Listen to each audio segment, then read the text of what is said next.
Namaskar. Rourkela steel plant is having a dream run.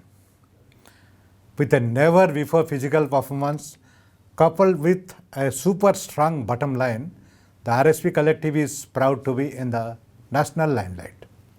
And the team leader of RSP is the topic of discussion in the corporate world. Yes, I am talking of the one who has made it all happen, Mr. Dipak Chattaraj, Chief Executive Officer, SAIL Rourkela Steel Plant. Today, it is our proud privilege to have Mr. Dipak Chattaraj with us in the RSTV studio. Welcome, sir. Welcome to RSTV. Namaskar.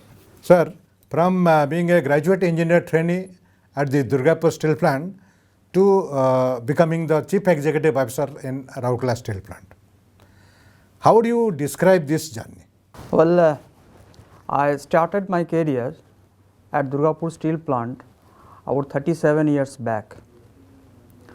After 33 years of eventful passage at DSP, I took over as General Manager Projects at our Design and Consultancy Unit at Center for Engineering and Technology, popularly known as CET, at Ranchi for a short stint.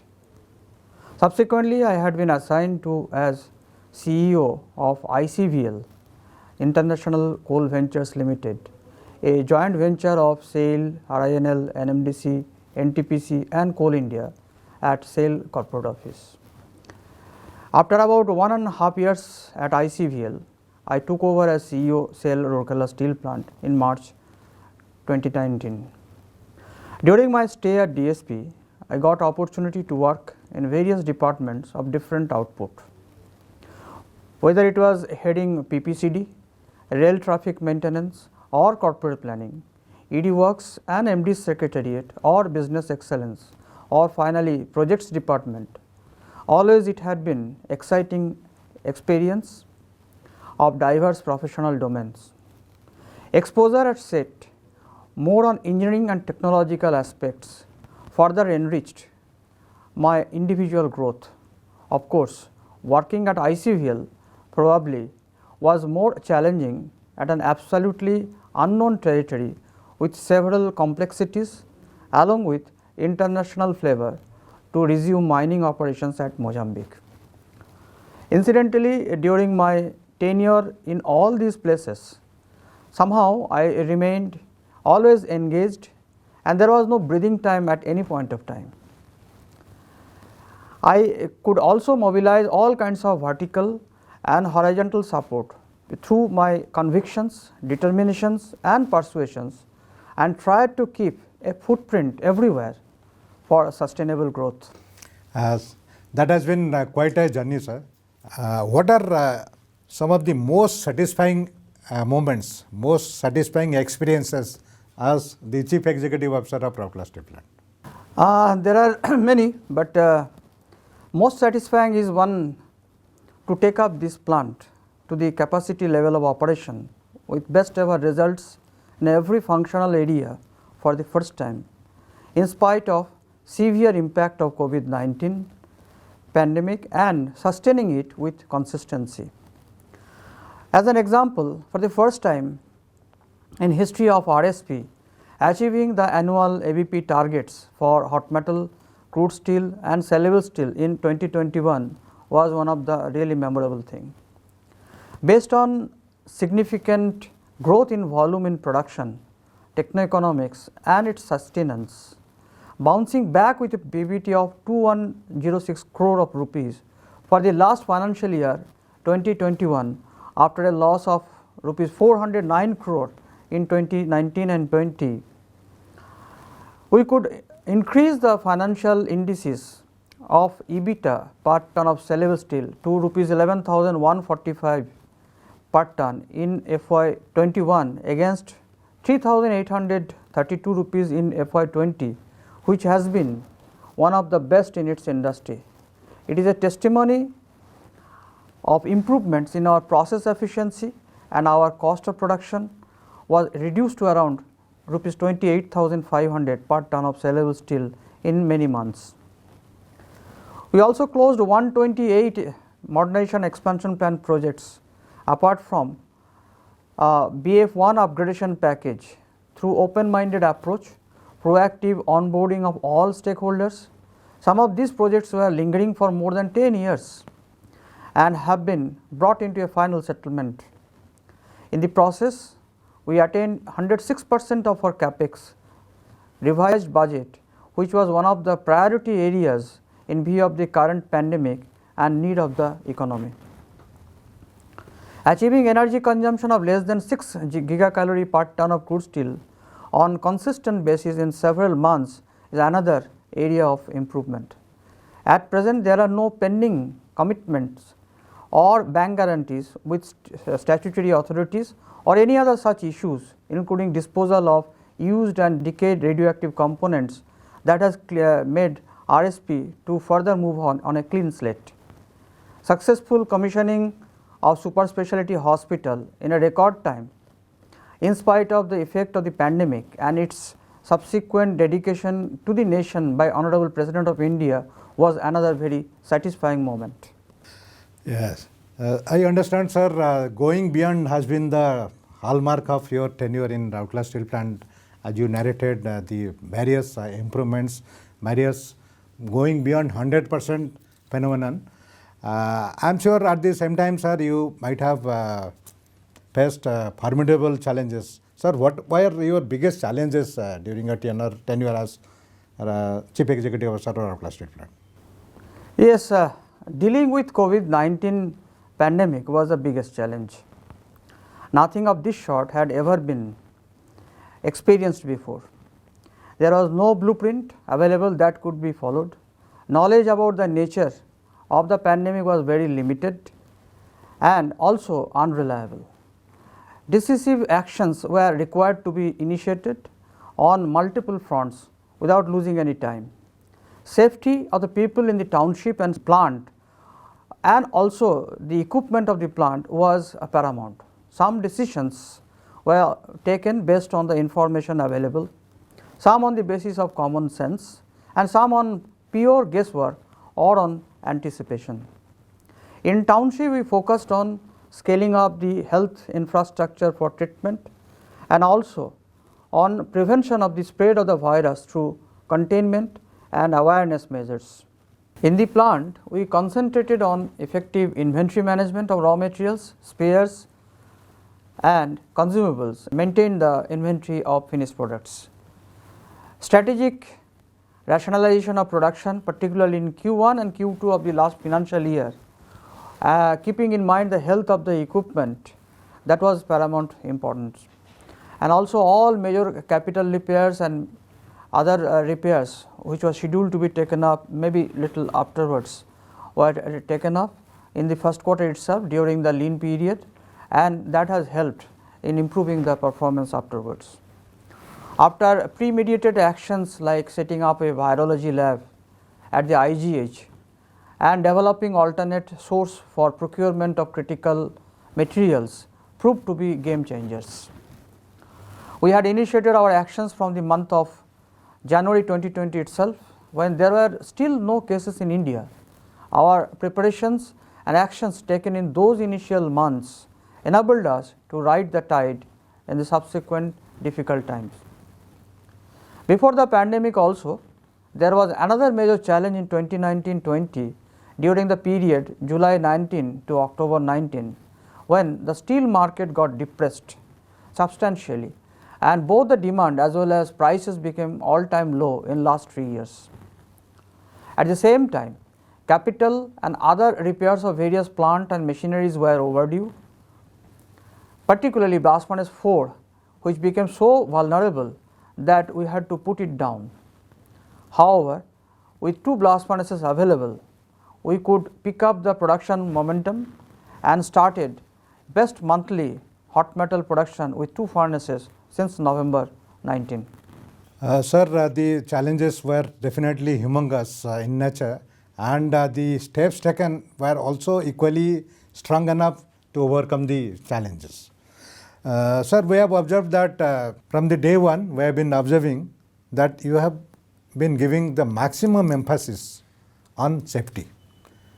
Now, could you elaborate on your passion your commitment towards safety? See, I believe that 100% safety inside the plant is not only a professional or statutory requirement, but also it is a humanitarian requirement. Any accident not only affects the person involved, but also the family associated with it. Therefore, it is the duty of every individual associated with the plant to ensure that there is no accident inside the plant. There are challenges like molten metal, high temperature, hazardous gases, equipment, dust, etc. Modern technology, improved operational practices, safety equipment and PPEs have reduced the risk to a great level.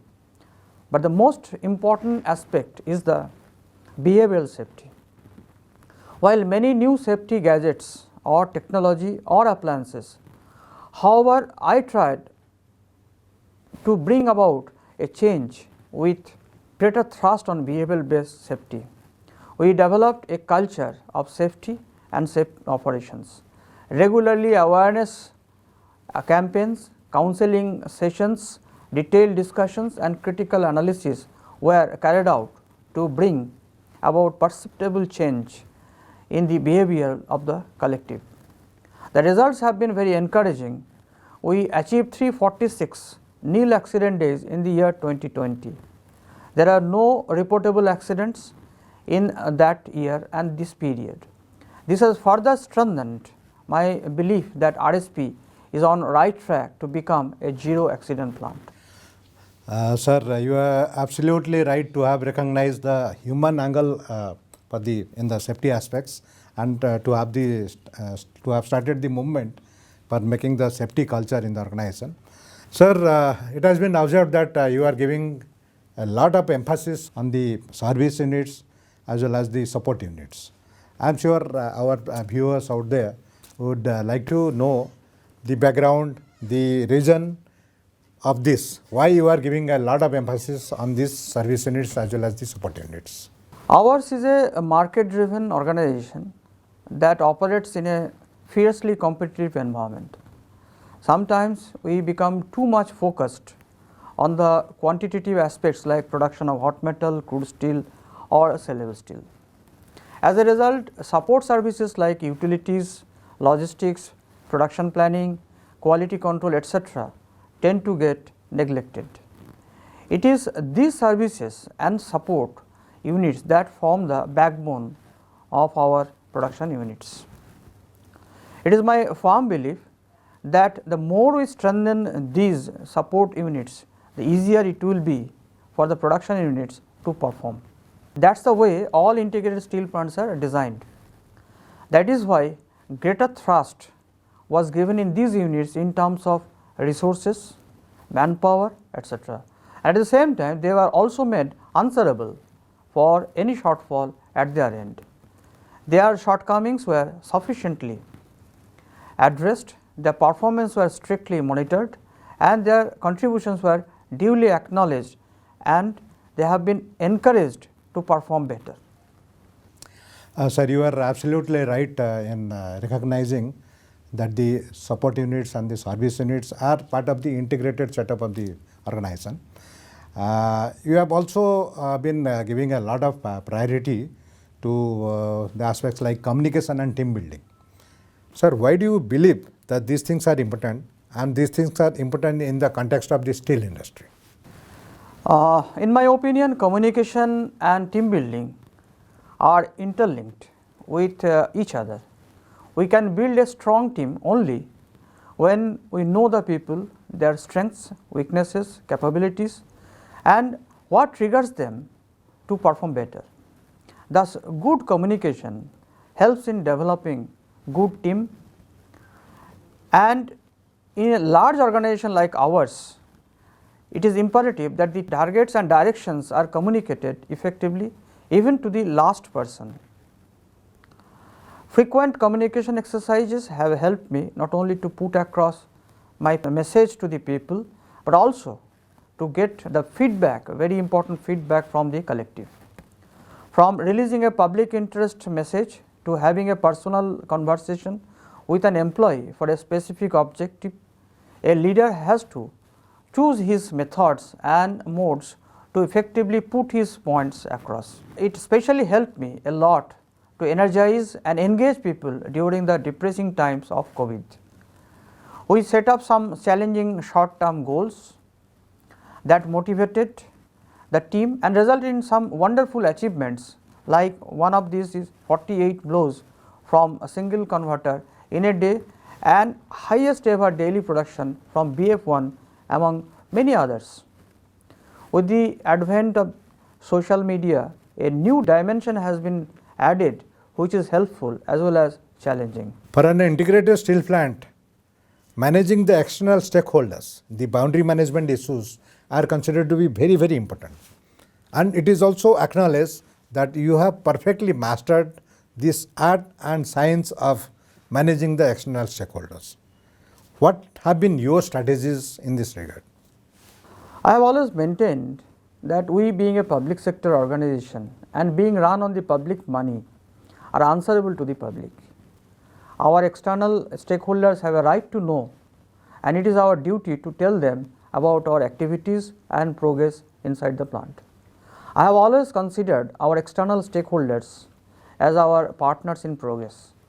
I have always tried to maintain a transparent and friendly relationship with them. Sometimes our paths do tend to cross due to the nature of our responsibilities and because of the checks and balances provided in our systems. But even those are never considered as unnecessary interferences by me, and I have been dealing with in a professional, polite and amicable ways and methods. I firmly believe that growth of any organization should take place along with the growth of the surrounding ecosystem and all the stakeholders. Sir, while talking about the external stakeholders, we see that a lot of massive and very meaningful infrastructure have come up in the township, and number of developmental initiatives have also come up in the township, and thereby the stakeholders, the community, the society, their quality of life is getting improved upon. Sir, could you a bit elaborate more on this aspect?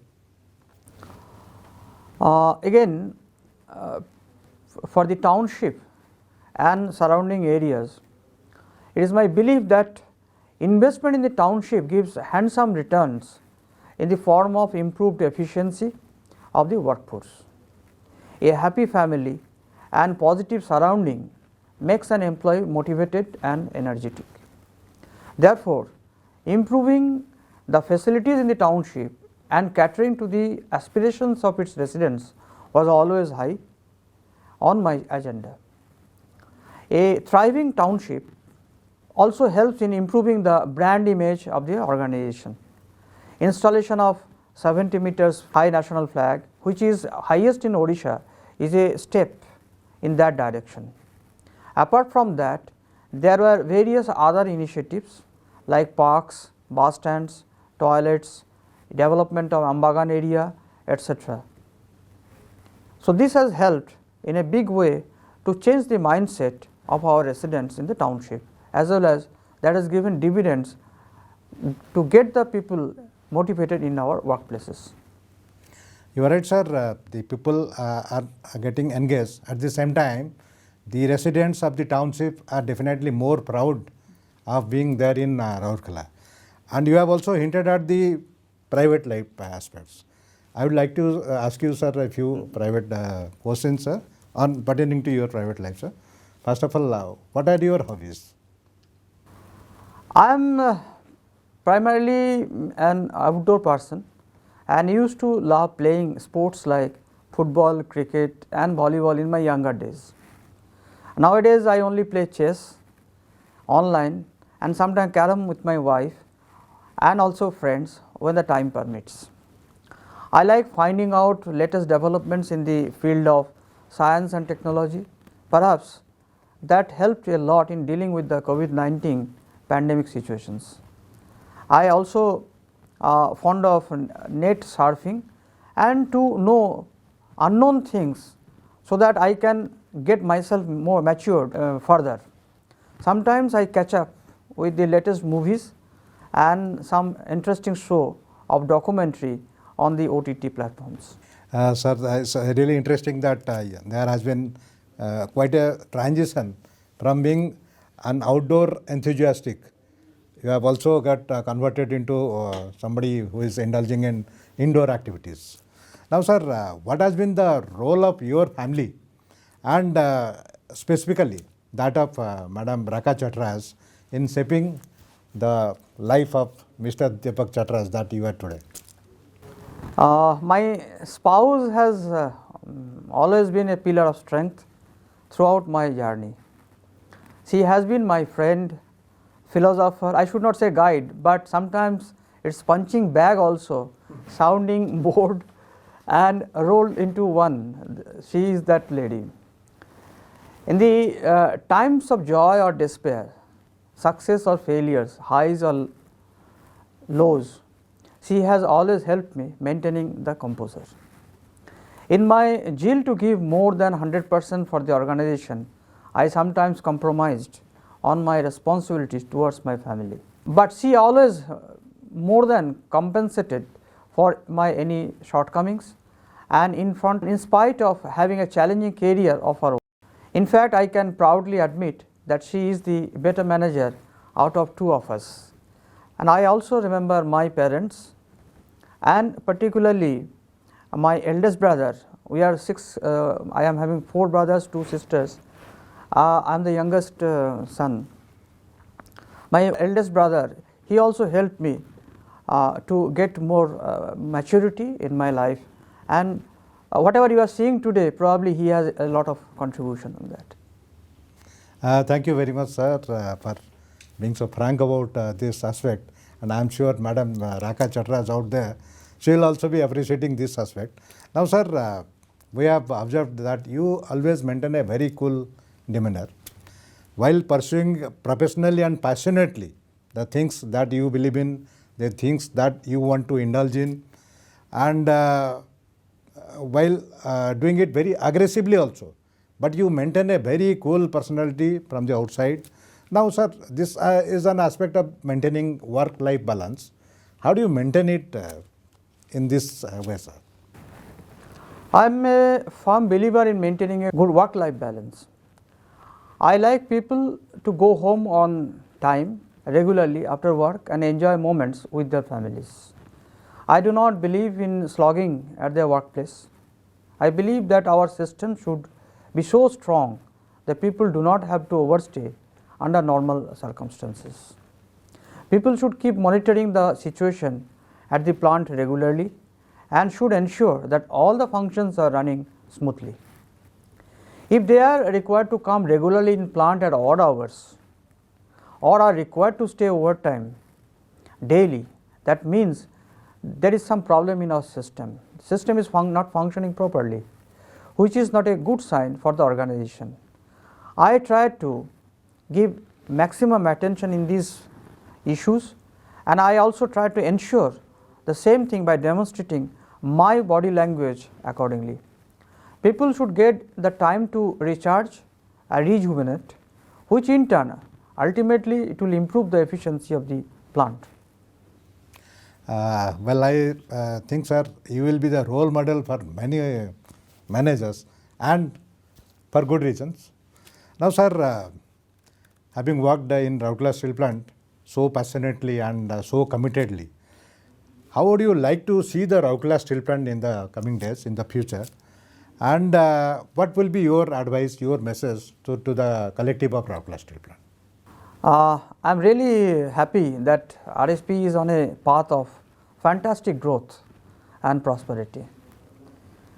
It has in place an efficient system with a collaborating work culture and a congenial environment.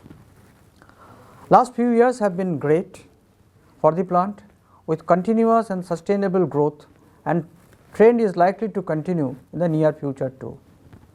Only thing that it should guard against is the complacency and getting satisfied with too little.